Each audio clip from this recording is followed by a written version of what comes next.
नमस्कार, मी बोलते आहे नंदिनी अंकोलेकर. मी आज तुम्हाला दाखवणार आहे कॉर्न कॅरट चिल्ला. चला तर बघूया आपण त्याच्यासाठी काय काय साहित्य लागतं ते. कॉर्न कॅरट चिल्ला करण्यासाठी लागणारं साहित्य हे एक मोठी वाटी मी उकडवलेले कॉर्न घेतलेले आहेत, एक गाजर किसून घेतला आहे, एक वाटी कोथिंबीर घेतली आहे, चवीनुसार मीठ, धणे जिरे पावडर 1 टीस्पून, 1 टीस्पून मिरचीची पावडर, 1 टीस्पून जिरं, 1 टीस्पून हळद, 4 ते 5 हिरव्या मिरच्या आणि 1 इंचाच्या आल्याचे तुकडे करून घेतले.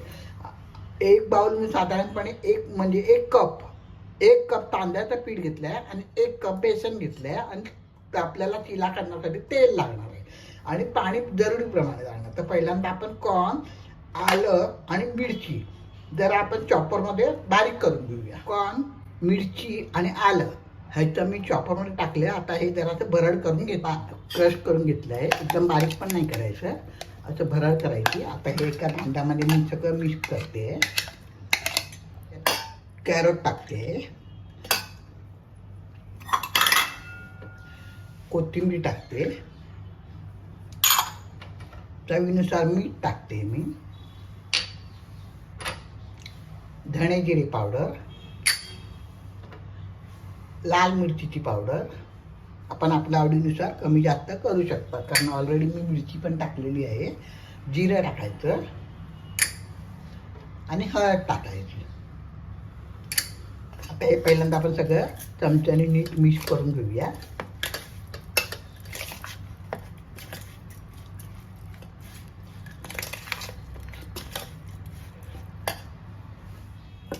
आता त्याच्या पहिले मी बेसन टाकते, चण्याचं पीठ टाकते आणि हे आता तांदळाचं पीठ टाकतो.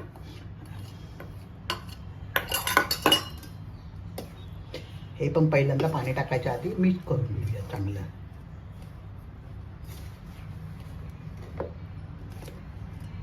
मिक्स व्यवस्थित झालंय. आता आपण त्याच्यात जरुरीप्रमाणे पाणी टाकूया. साधारणपणे मी 1 कप पाणी टाकलं पहिल्यांदा.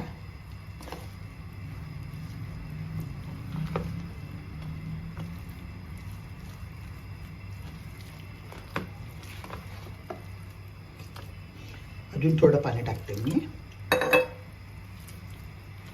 पण 2 कपच्या पेक्षा थोडंसं जास्त मी पाणी टाकलेलं आहे.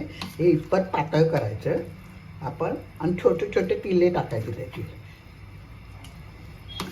तुम्ही याच्यामध्ये दुसरी पण पिठं टाकू शकता. भाजणीचं पीठ टाकू शकतो, ज्वारी बाजरीचं पीठ टाकू शकतो.